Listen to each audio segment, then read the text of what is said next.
오늘은 노년의 친구 관계 관리에 대한 이야기를 좀 해보려 합니다. 노년의 가장 소중한 친구는 나 자신을 친구 삼는 것이라고 말씀드린 적이 있는데요. 실제로 나이 드니 친구 다 필요 없더라, 혼자가 제일 속 편해 라고 말씀하시는 분들이 많이 계십니다. 하지만 그렇다고 해서 모든 친구를 다 손절할 필요는 없는 일입니다. 인간은 사회적 동물로 죽을 때까지 타인의 온기를 그리워하는 존재이기도 하기 때문입니다. 다만 노년의 친구 관계가 힘들어지는 경우가 있는데, 그 경우 대부분 잘못된 인연을 붙잡고 있는 경우가 많습니다. 인생의 해가 뉘엿뉘엿 저무는 이 시기, 우리에게 필요한 것은 더 많은 친구가 아니라 깨끗한 정원처럼 정갈하게 정돈된 친구 관계입니다. 오늘은 노년의 친구 관계를 정돈하는 5가지 절칙을 아주 깊이 있게 다뤄보겠습니다.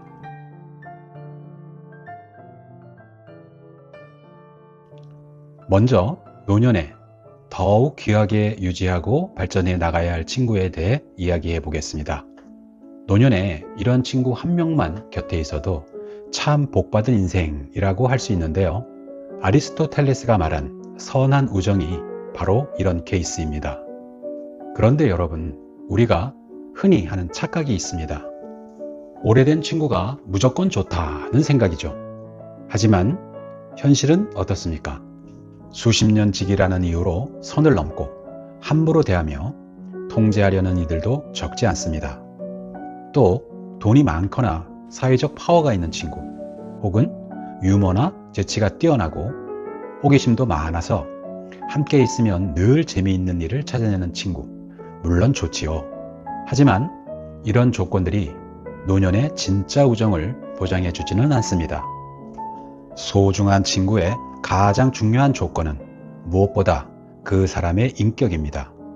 상대를 있는 그대로 존중하고 사람에 대하여 진심으로 소중하게 대하며 타인에 대한 존중과 배려심, 그리고 무엇보다도 가지거나 가지지 못했거나를 사람을 평가하는 기준으로 삼지 않는 친구, 그런 친구야말로 관계를 소중히 유지해야 할 친구입니다. 제 친구 중에 평생 성공한 사업가로 살며 주변에 사람이 늘 구름처럼 몰려있던 친구가 있습니다. 하지만 코로나 사태라는 거대한 파도 앞에 그만 사업이 기울고 말았습니다. 채권자들에게 시달리고 몸까지 병들어 병실에 눕게 되자 그 많던 형님아우하던 이들이 갑자기 약속이라도 한 듯 사라졌죠. 혹시나 돈 부탁이라도 할까봐 미리 몸을 사린 것입니다. 친구는 이때 사업의 실패보다 인간에 대한 배신감이 더 힘들었고, 그로 인해 잠 못 이룬 적도 많았다고 했습니다. 그때였습니다.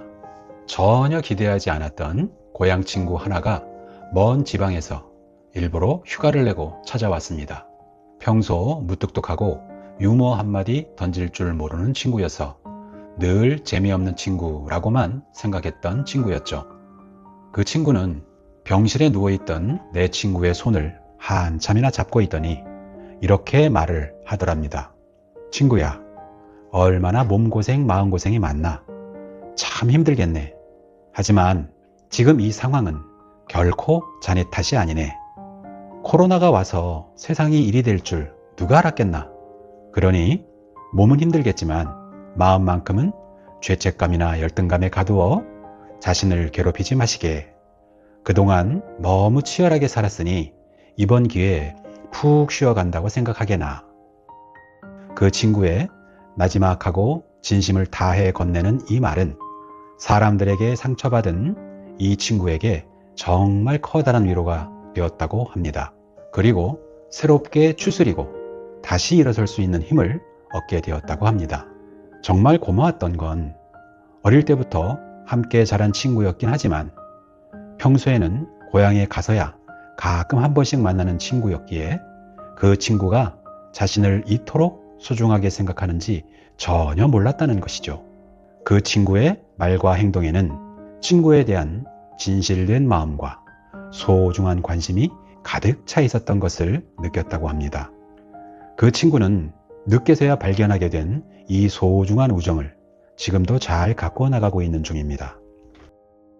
어때요? 이런 친구가 있나요? 네, 이런 친구를 갖기는 쉽지 않아 보입니다. 만약 가지고 있다면 정말 감사히 여기고 소중히 인연을 갖고 나가세요. 노년의 진짜 친구는 내 잘난 자랑을 들어주는 사람이 아닙니다. 나의 취약함과 못난 모습을 보여주어도 전혀 부끄럽지 않게 해주는 사람입니다.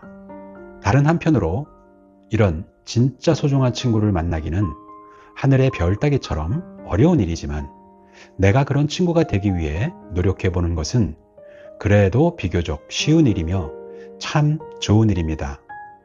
내가 먼저 그런 친구가 되기 위해 노력해보세요. 혹시 압니까? 그러다 보면 나에게도 그런 좋은 친구를 찾아낼 수 있는 행운이 올지도요.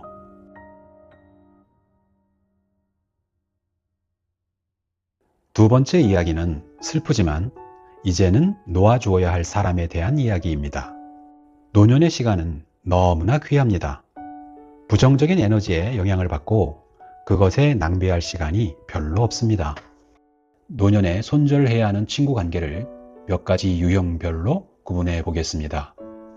첫 번째는 자기 자랑으로 기승전 진행하다가 마무리 결론까지 이끄는 친구 유형입니다. 이분들의 자랑은 끝이 없습니다. 퇴직 전에 잘 나가던 본인 자랑 얘기부터 시작해서 아들의 승진 이야기, 며느리가 해준 명품 가방, 사위가 보내준 용돈, 천재 소리 듣는 손주 이야기로 번집니다. 여기서 끝나나요?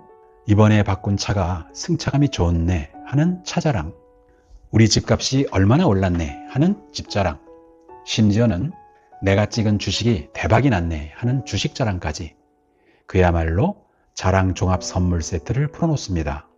여러분, 이건 소통이 아닙니다. 상대방의 귀를 빌려버리는 독조회의자, 소통이 아닌 정서적 폭력입니다. 왜 이 대화가 폭력이냐고요? 자랑쟁이 친구들에게 우리는 그저 자신의 우월함을 확인받기 위한 청중이나 들러리로 격화되기 때문입니다. 심리학적으로 보면 끊임없이 자랑을 늘어놓는 사람은 사실 내면이 아주 빈약한 사람입니다. 지금 현재 나 자신으로서 내세울 게 없으니 자식의 계급장이나 통장의 숫자를 빌려와서 자신의 가치를 증명하려 애쓰는 것이죠. 쇼펜하우어는 말했습니다. 천박한 사람들은 자신의 가치를 스스로 증명할 수 없기에 타인의 부러움의 시선과 질투 속에서만 자신의 존재감을 느낀다. 나를 주눅들게 만들고 내 귀를 자랑의 쓰레기통으로 쓰는 사람, 그런 친구와는 이제 웃으며 작별을 준비하세요.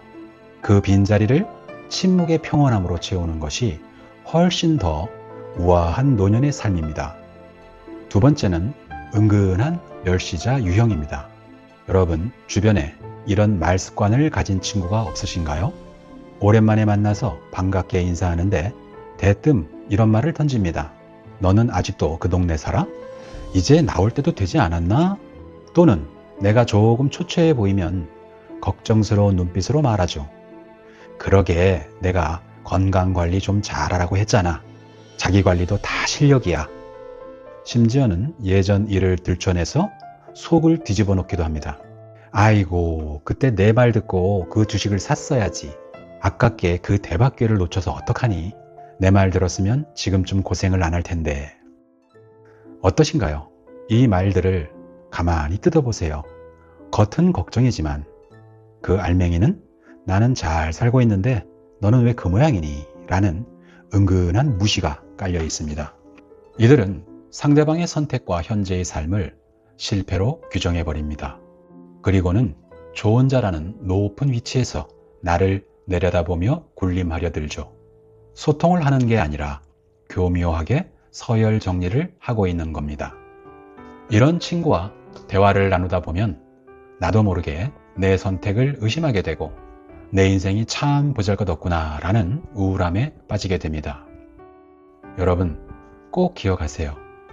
진짜 친구는 나의 부족함을 들춰내서 자기가 더 돋보이려 하지 않습니다. 오히려 나의 아픔에 공감하며 그럴 수밖에 없었겠지라고 내 선택을 존중해 주죠. 걱정이라는 예쁜 포장지에 독서를 담아 보내는 사람, 나를 자꾸 작아지게 만드는 그 관계는 우정이 아니라 가스라이팅일 뿐입니다. 내 인생의 귀한 시간을 나를 의심하게 만드는 사람에게 낭비하지 마세요. 여러분은 그 자체로 충분히 잘 살아오셨고 존중받을 가치가 있는 분들입니다. 세 번째는 과다한 혈기와 저렴한 사고방식을 가진 친구입니다. 퇴직한 이후에도 가끔 친구들 단체 모임에 나가신 적이 있으신가요? 중고 동창회, 대학 동창회, 그리고 직장 동호회 등등. 그런데 그런 모임에만 나가면 분위기를 자기 중심으로 끌고 가야 직성이 풀리는 친구들이 있습니다. 끊임없이 이야기를 주도하려 하고 저렴한 농담을 건네고 그에 화답하는 또 다른 농담으로 시끌벅적합니다. 60, 70이 다 된 나이에도 혈기발랄한 젊은 사람들이 사용하는 좋지 않은 말투를 달고 사는 친구가 있습니다. 학창시절인 것처럼 그때 하던 말투와 용어도 아낌없이 내뱉습니다. 식당에서는 식사를 도와주는 종업원 여성분들에게 끊임없이 과한 농담을 던지며 젊은 사람들에게는 무조건 하대하는 말투를 쓰는 경우도 많이 있죠. 재미있다고 웃고 큰 소리로 분위기를 주도하지만 글쎄요, 괴로워도 참고 있는 다른 많은 친구들이 보입니다. 이런 대화는 처음 한두 번은 참아줄 수 있습니다. 하지만 매번 반복된다면 다음번에는 그 모임에 참석을 하지 말아야 할 매우 중요한 이유가 되기도 합니다. 이런 친구들은 늘 대화의 주인공이 되어야 하는 것처럼 큰 소리로 대화를 주도하려 합니다. 하지만 안타깝지만 대부분 이런 친구들은 그 내면이 빈곤한 경우가 많습니다.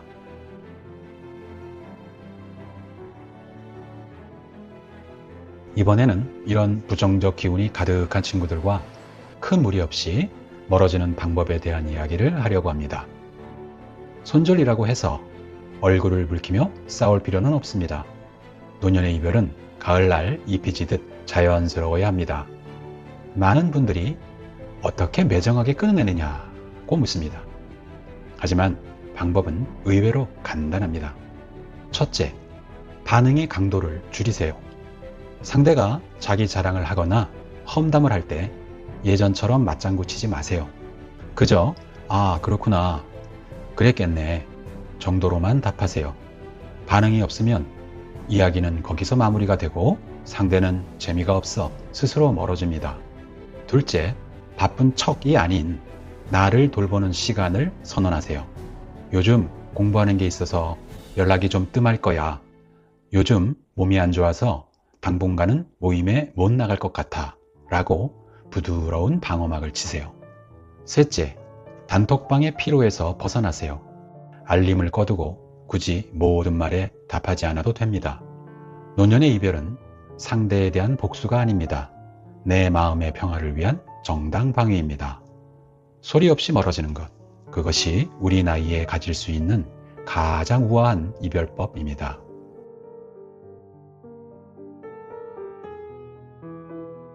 이번에는 노년에 새롭게 사귀는 친구에 대한 이야기입니다. 이 나이에 무슨 새 친구냐고 말씀하시는 분들, 생각을 조금만 바꿔보세요. 평생 교직에서 근무했던 내 친구는 퇴직 후 이름도 모르는 사람들과 산에 오릅니다. 그들은 내 친구가 교장이었는지 집이 몇 평인지 묻지 않습니다. 그저 오늘 날씨 좋네요.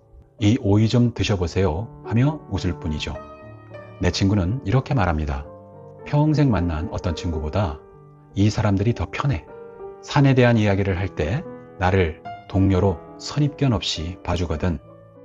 이 친구는 또 새로운 탁구 동호회에 가입하여 젊은 사람들하고 일주일에 서너 번씩 손발을 맞추며 땀을 흘립니다.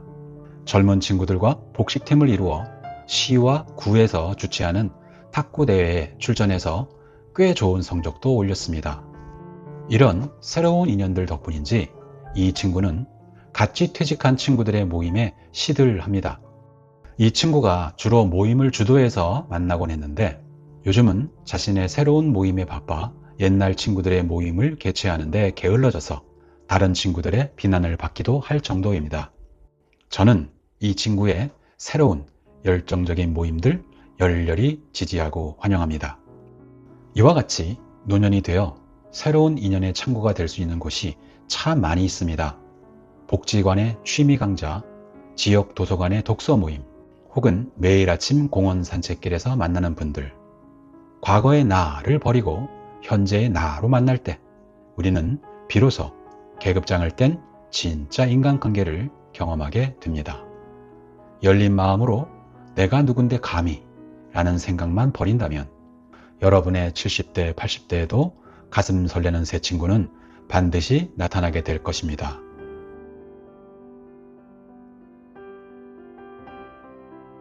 마지막으로 내가 먼저 좋은 어른, 좋은 친구가 되기 위해 꼭 지켜야 할 3가지 주의점입니다.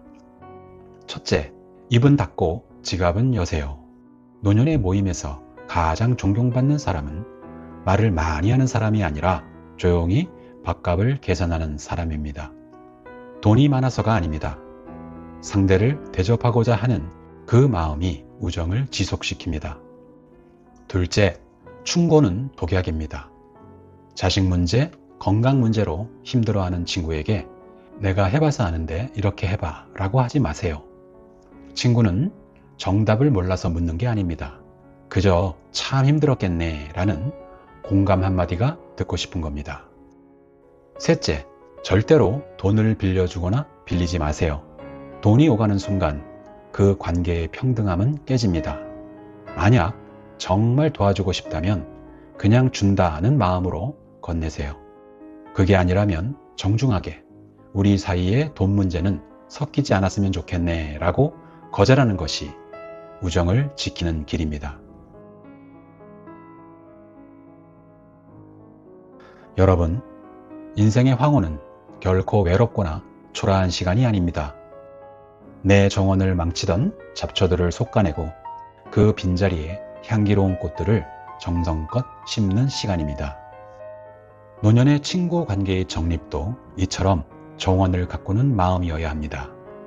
노년의 에너지를 갉아먹는 부정적인 친구들은 차분히 정리하고 소중한 친구들과의 관계를 잘 만들어 가시기 바랍니다.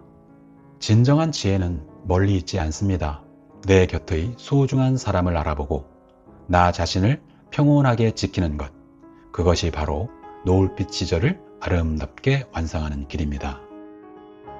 오늘 이야기가 여러분의 가슴에 작은 울림이 되었다면 구독과 좋아요로 응원해 주세요. 여러분의 평온한 노년을 진심으로 응원합니다.